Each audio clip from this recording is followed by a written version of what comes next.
Hello students, exercise 5.1 question number 18 तक complete किए थे। आज हम कर रहे हैं क्वेश्चन नंबर 19 में क्या है हमारे पास, शो दैट द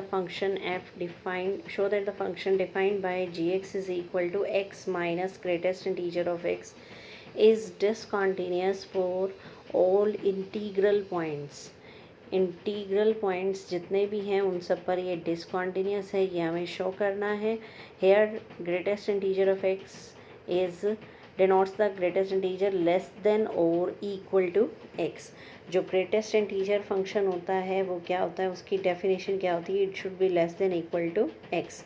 यानी या तो वो मैक्सिमम इसके इक्वल हो सकता है या इससे लेस। सपोज़ आपको 2.3 का ग्रेटेस्ट इंटीजर निकालना है तो 2.3, ये 2 आ गया, यहाँ पर आ जाएगा आपका 3, यहाँ कहीं आ जाएगा आपका 2.3। तो अकॉर्डिंग टू डेफिनेशन इसकी वैल्यू ये या इससे लेस होगी, इससे आगे नहीं जा सकती। तो इससे पीछे जो भी इंटीजर है वो आपका आंसर हो जाएगा। तो इसका आंसर कितना हो जाएगा, 2। इंटीजर फंक्शन है तो इसका आंसर 2 ही होगा, डेसिमल में नहीं हो सकता। तो अब करते हैं हम 19th क्वेश्चन। 19th में क्या है, G X is X minus greatest integer of X. हमें डिसकंटिन्यूअस शो करना इंटीग्रल पॉइंट्स पे। तो हमने एक कोई भी इंटीजर ले लिया, let K belongs to Z, Z means integers. तो अब हम चेक करेंगे continuity, left hand limit x tends to K minus F X, और right hand limit x tends to K plus F X. F X क्या है यहाँ पर, X minus greatest integer of X. तो लेफ्ट हैंड लिमिट हम कैसे निकालेंगे, पुट करेंगे X is equal to K minus H as H tends to 0। तो जहाँ पर भी एक्स है वहाँ पुट कर दिया के माइनस एच, एक्स की जगह पुट कर दिया हमने यहाँ के माइनस एच। तो ये K minus H as it is, यहाँ के माइनस एच का ग्रेटेस्ट इंटीजर है। के माइनस एच का मतलब के से पीछे जहाँ पर भी जाएंगे इंटीजर है, तो इससे पीछे कौन सा इंटीजर मिलेगा हमें, के माइनस 1। तो इसकी वैल्यू हो जाएगी आपकी के माइनस 1। यहाँ एच की लिमिट 0 है, ये 0 हो जाएगा, फिर के से के आपका कैंसिल हो जाएगा और क्या आ जाएगा 1। राइट हैंड लिमिट निकालते हैं। राइट हैंड लिमिट में क्या पुट करते हैं, X is equal to K plus H, H tends to 0। तो जहाँ पर भी एक्स है वहाँ हमने पुट कर दिया के प्लस एच। अब के प्लस एच का ग्रेटेस्ट इंटीजर क्या होगा, यहाँ पर सपोज़ कहीं के है, के प्लस एच का मतलब स्लाइटली ग्रेटर देन के, पर इससे आगे वो जा नहीं सकता अकॉर्डिंग टू डेफिनेशन। तो इसका मतलब इससे पीछे कौन सा इंटीजर है हमारा, के। तो इसकी वैल्यू क्या आ जाएगी, के प्लस एच की वैल्यू हो जाएगी के। यहाँ के से के कैंसिल हो जाएगा, एच आ जाएगा, एच की लिमिट कितनी है 0, तो यहाँ आ जाएगा आपका 0। तो लेफ्ट हैंड लिमिट आई थी आपकी 1, राइट हैंड लिमिट आई थी 0। तो these are not equal, function is discontinuous for all integer. अगर हम कोई इंटीजर लेते हैं तो फंक्शन क्या आता है, डिसकंटिन्यूअस। क्यों आता है, क्योंकि जो के माइनस एच का ग्रेटेस्ट इंटीजर हम लेते हैं, के माइनस एच का अगर हम ग्रेटेस्ट इंटीजर लेते हैं तो प्रीवियस इंटीजर होता है इसका के माइनस 1। और के प्लस एच का जब ग्रेटेस्ट इंटीजर लेते हैं, के प्लस एच का मतलब स्लाइटली ग्रेटर देन के, तो इसे पीछे जो इंटीजर है वो के होता है, तो इसका आंसर आता है के। तो यहाँ लिमिट डिफर कर जाती है। नेक्स्ट है हमारे पास question number 20th, is the function F X X square minus sine X plus 5 is continuous at X is equal to pi. Check करना है कि ये X is equal to pi पर कॉन्टीन्यूस है या नहीं। X square minus sine X plus 5, तो क्या करेंगे, limit x tends to pi F X और एफ ऑफ पाई निकालेंगे। Limit x tends to pi F x ये आपका दे रखा है, ये पुट कर दिया। एक्स की लिमिट है यहाँ पर पाई पुट किया, पाई square minus sine pi plus 5। Sine pi की वैल्यू कितनी होती है, साइन 180 डिग्री, यानी साइन पाई की वैल्यू होती है 0। तो ये बन जाएगा आपका 0, यहाँ से आ जाएगा पाई स्क्वायर प्लस 5। अब निकालेंगे F of pi means put X is equal to pi here, ये बन जाएगा pi square minus sine pi plus 5। Sine pi की वैल्यू 0, ये आ जाएगा pi square plus 5। This implies limit x tends to pi F x is equal to F of pi, so function is continuous at X is equal to pi. Question number 21 में क्या है हमारे पास, discuss the continuity of the following function, sine plus cos, sine minus cos, sine into cos. इनकी continuity जो है वो check करनी है, कहाँ कॉन्टीन्यूस है या नहीं है, या कहाँ डिसकॉन्टीन्यूस है। तो question number 21 first part sine X plus cos X, continuity check करनी है। तो हमने इसमें जी एक्स मान लिया, साइन एक्स को मान लिया जी एक्स, दो पार्ट्स में डिवाइड कर देंगे। तो साइन एक्स को मान लिया हमने जी एक्स। अब चेक करेंगे साइन एक्स की continuity. Limit X tends to A sine X, substitution method लगाते हैं। 11th में किया था हमने लिमिट्स वाले चैप्टर में। x इज़ इक्वल टू क्या पुट करते हैं, a प्लस एच, और h क्या होता है, h टेंड्स टू 0।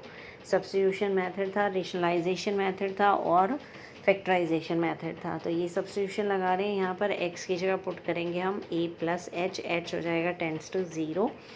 यहाँ फॉर्मूला लगाया sine of a plus B का, sine A cos B plus cos A sine B. तो h की लिमिट क्या है यहाँ पर 0, तो जहाँ पर भी h है वहाँ 0 पुट कर देंगे। तो ये हो जाएगा कोस 0 1, साइन 0 हो जाएगा 0, तो ये टर्म हट जाएगी। तो कोस 0 1, तो आंसर क्या आ जाएगा, साइन ए। अब हम निकालते हैं G of A. G of X sine X है, तो जी ऑफ ए क्या होगा, sine A. That means limit X tends to A G X, यानी साइन एक्स इक्वल टू किसके आ गया, sine of A, that is G of A. That means G function जो था आपका साइन फंक्शन वो क्या हो जाएगा, कॉन्टीन्यूस। इसी तरह हम कोस को भी कॉन्टीन्यूस प्रूव कर सकते हैं। सेम यहाँ पर साइन ए प्लस एच की जगह कोस ए प्लस एच आ जाएगा, उसका फॉर्मूला लगाएंगे कोस A cos H minus sine A sine H. तो साइन एच तो क्या हो जाएगा आपका 0, तो ये टर्म हट जाएगी। तो यहाँ पर क्या आ जाएगा आपका कोस ए, कोस 0 हो जाएगा 1, कोस ए आ जाएगा। इसी तरह जी ऑफ ए भी कोस ए हो जाएगा, कोस फंक्शन भी कॉन्टीन्यूस हो जाएगा। We know that sum of two continuous functions is continuous. दो कॉन्टीन्यूस फंक्शंस का सम करें, डिफरेंस करें, मल्टीप्लाई करें तो वो कॉन्टीन्यूस ही रहता है। फ्रैक्शन भी कॉन्टीन्यूस रहती है, बस डिफरेंस क्या होता है, जो डिनोमिनेटर में फंक्शन होता है, जो भी फंक्शन है वो नॉट इक्वल टू 0 होना चाहिए। तो दोनों फंक्शन कॉन्टीन्यूस है, sine and cos, and we know that sum of two continuous functions is also continuous, so this is continuous। इसी तरह b पार्ट है, इसी तरह साइन प्रूव करेंगे, कोस प्रूव करेंगे, फिर लिख देंगे difference of two continuous function is continuous. Same ये आपका c पार्ट है। नेक्स्ट आ रहा है हमारे पास क्वेश्चन नंबर 22 में क्या है, discuss the continuity of cosine cosecant secant and cotangent. इनमें कॉन्टीन्यूटी चेक करनी है यहाँ पर हमें 22 में। तो सबसे पहले साइन एक्स का तो हमने प्रूव किया है, बिल्कुल वही मेथड है। कोस एक्स का प्रूव करेंगे, कोस एक्स वही limit X tends to A cos X, X की जगह A plus H, substitution method लगा रहे हैं, H tends to 0। Cos A plus H का फॉर्मूला क्या हो जाएगा, cos A cos H minus sine A sine H. अब जहाँ पर भी एच है वहाँ पुट कर देंगे 0, तो कोस 0 1 हो जाएगा, साइन 0 0 हो जाएगा, ये टर्म हट जाएगी। तो कोस 0 1, तो क्या बच जाएगा आपका cos A. G of A, G of X cos X है, तो जी ऑफ ए क्या बन जाएगा, cos A. This implies limit X tends to A G X is equal to G of A, so function is continuous for all real numbers. Sine continuous हो गया, कोस हो गया। अब बाकी फंक्शन जो बचे हैं कॉसिकेंट सीकेंट कॉट, इनका देखते हैं कैसे डिसकॉन्टीन्यूटी आएगी कुछ पॉइंट्स पर। We prove that sine and cos are two continuous function. Now tangent X का देखते हैं पहले। टेन एक्स क्या होता है, sine upon cos. Tan X continuous होगा जब cos X not equal to 0, यानी डिनोमिनेटर क्या होना चाहिए, not equal to 0। Cos X 0 होता है तो एक्स की वैल्यू क्या होती है, 2n+1 इंटू π/2। 11th में थे ये फॉर्मूले हमारे पास। इफ़ को sine theta 0 then theta is equal to n pi, cos theta 0 then theta is equal to 2n+1 into π/2। तो इसका मतलब जो कोस है वो 0 नहीं होना चाहिए यहाँ पर, यानी x नॉट इक्वल टू आ जाएगा 2n+1 π/2। नेक्स्ट है हमारे पास सीकेंट। सीकेंट को क्या लिख सकते हैं हम, 1/cos x। यहाँ पर भी डिनोमिनेटर में है cos should not be equal to 0, तो कोस 0 होता है 2n+1 π/2 पर, तो x is not equal to 2n+1 π/2। Next आ रहा है हमारे पास cosecant X. Cosecant can be written as 1/sin x। यहाँ डिनोमिनेटर में साइन है, sine should not be equal to 0, और साइन थीटा 0 होता है। तो सपोज़ आपका साइन एक्स 0 होता है तो x की वैल्यू क्या होती थी हमारे पास, n पाई। यहाँ हम कह रहे हैं sine X should not be equal to 0, that means X should not be equal to n pi.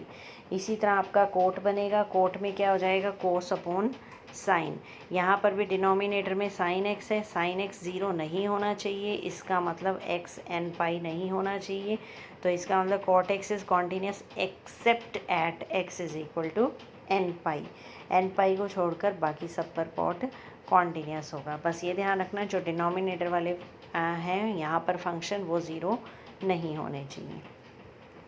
Next आ रहा है क्वेश्चन नंबर 23rd में क्या है, find all the points of discontinuity. इसमें डिसकॉन्टीन्यूटी चेक करनी है। और 24th में क्या है, आपको determine if it is continuous और नॉट, ये चेक करना है। तो दोनों में कॉन्टीन्यूटी चेक करते हैं, किस में किस पॉइंट पर डिसकॉन्टीन्यूटी आती है या नहीं आती है। 23rd question, F x is equal to sin x upon x if x is less than 0 and if x is greater than equal to 0 then it is x plus 1। तो हमने क्या किया, कोई भी रियल नंबर ले लिया, let k belongs to r। 3 case बनेंगे, k less than 0, k greater than 0 और k इक्वल टू 0। पूरी रियल लाइन पर कोई भी रियल नंबर लें तो पूरी रियल लाइन पर अगर आपको शो करना है तो आपको 3 केस लेने हैं, k less than 0, k greater than 0 and we have to check at k। इससे क्या होगा, इन तीनों केस से कंप्लीट रियल लाइन आपकी कवर हो जाएगी। तो let case number 1, k is less than 0 पर फंक्शन क्या है, साइन एक्स अपॉन एक्स। तो limit X tends to k F X हो जाएगा साइन एक्स अपॉन एक्स। यहाँ x की लिमिट है k, तो यहाँ पर x की जगह k पुट कर देंगे, साइन k अपॉन k। अब निकालेंगे F of k, F X क्या है, साइन एक्स अपॉन एक्स, तो एफ ऑफ k क्या हो जाएगा, sine k upon k। That means limit x tends to k f x is equal to f of k. So function is continuous for k all real less than 0 या k less than 0। Next आ रहा है k is greater than 0। इस पर function क्या है आपका x plus 1। Greater पर function है आपका x plus 1। Limit x tends to k F X निकालेंगे तो यहाँ x की लिमिट k पुट करेंगे, k plus 1 आ जाएगा। f of k निकालते हैं, f of k पर फंक्शन क्या बन जाएगा, k plus 1। तो limit X tends to k F x is equal to F of k। So function is continuous for k is greater than 0 या all real greater than 0। Third case k equal to 0। अब इस पर हम क्या करेंगे, left hand limit और right hand limit दोनों check करेंगे, क्योंकि लेस पर फंक्शन कुछ और है, राइट पर फंक्शन कुछ और है 0 के। जब भी ऐसा या केस आ जाए कोई लेफ़्ट और राइट पर फंक्शन चेंज हो रहा हो तो आपको लेफ्ट हैंड लिमिट और राइट हैंड लिमिट दोनों निकालनी है। इसमें रिक्वायरमेंट नहीं थी, इसमें सेम जा रहा था, ग्रेटर देन 0 पर एक ही फंक्शन था। यहाँ इक्वल टू 0 में 2 फंक्शन आ रहे हैं हमारे पास, लेस में कुछ और है और ग्रेटर पे कुछ और है। तो लेफ्ट हैंड लिमिट निकालते हैं, limit x tends to 0 minus F X, और right hand limit x tends to 0 plus F X. 0 minus का मतलब लेस देन वाला function that is sine X upon X, 0 plus का मतलब ग्रेटर देन वाला function that is X plus 1। तो limit x tends to 0 यह हमारा फॉर्मूला था पिछले साल, limit theta tends to 0 sine theta upon theta. इसकी वैल्यू क्या होती है, sine theta upon theta is equal to 1। तो यहाँ से इसकी वैल्यू आ गई 1। यहाँ x की जगह 0 पुट करेंगे तो 0 प्लस 1 1, और f ऑफ 0 निकालेंगे तो इक्वल टू 0 जिसके साथ है वो फंक्शन लेना है, 0 प्लस 1 ये भी क्या हो जाएगा 1। That means left hand limit is equal to right hand limit is equal to f of 0. So function is continuous at x is equal to 0। इसका मतलब फंक्शन लेस देन 0 पे भी कॉन्टीन्यूस है, ग्रेटर देन 0 पे भी continuous है और equal pay भी कॉन्टीन्यूस है। So function is continuous for all real numbers. Next आ रहा है क्वेश्चन नंबर 24th में भी चेक करना है फंक्शन कॉन्टीन्यूस है या नहीं। तो यहाँ पर भी सेम है आपके पास, k बिलोंग्स टू r लेंगे, यहाँ पर लेस और ग्रेटर में फंक्शन नहीं है, सीधा 2 ही पॉइंट लेंगे, k not equal to 0 and k equal to 0। तो k नॉट इक्वल टू 0 पर फंक्शन क्या है, X square sine 1/x, limit X tends to k F X हो जाएगा X square sine 1/x। X की लिमिट क्या है यहाँ पर k, तो x की जगह k पुट कर देंगे तो ये बन जाएगा k स्क्वायर साइन 1/k। अब निकालते हैं एफ ऑफ के, एफ एक्स ये है आपका, तो एफ ऑफ के क्या बन जाएगा, same k square sine 1/k। So these two are equal, so F is continuous for k is not equal to 0। Case number 2, k is equal to 0। अब एफ ऑफ 0 क्या है यहाँ पर, 0। एफ ऑफ 0 ये है, limit X tends to 0 F X क्या हो जाएगा, X square sine 1/x। X not tends to zero का मतलब इक्वल टू ज़ीरो नहीं है, tends to zero, very very near about to zero. तो टेंड्स टू ज़ीरो में आपको फंक्शन लेना है ये, और इक्वल टू ज़ीरो में फंक्शन लेना है ज़ीरो। तो एफ ऑफ ज़ीरो तो हो जाएगा zero, limit x tends to zero आएगा यहाँ, limit x tends to zero F X हो जाएगा X square sine one by X. And we know that sine lies between -1 and 1। Sine जो होता है वो हमेशा -1 और 1 के बीच में लाई करता है, साइन भी और कॉस भी। तो sign one by x lies between -1 and 1। अब हमें क्या चाहिए, साथ एक्स स्क्वायर चाहिए, तो एक्स स्क्वायर मल्टीप्लाई कर दिया तीनों के साथ, तो ये आ गया जो आपका फंक्शन है वो लाई करता है बिटवीन -x² एंड x²। अब क्या करेंगे, हमें चाहिए साथ लिमिट एक्सटेंड्स टू ज़ीरो, तो तीनों तरफ ले ली लिमिट एक्सटेंड्स टू ज़ीरो।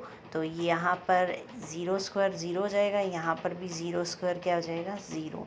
तो जो साइन फंक्शन था x square sine one by x, वो लाई करता है zero to zero, that means it should be equal to zero. तो इसकी वैल्यू क्या आ जाएगी आपकी ज़ीरो, एफ ऑफ ज़ीरो भी क्या था आपका zero. So limit x tends to zero F x is equal to F of zero. So function is continuous for k is equal to zero. अब जो फंक्शन है वो के नॉट इक्वल टू ज़ीरो पे भी कॉन्टीन्यूस है, इक्वल टू ज़ीरो पे भी कॉन्टीन्यूस है, that means it is continuous for all real numbers. सभी रियल नंबर्स के लिए क्या हो जाएगा, कॉन्टीन्यूस। तो ये थी आपकी एक्सरसाइज 5.1 क्वेश्चन नंबर 24 तक, बाकी करेंगे नेक्स्ट। Thank you.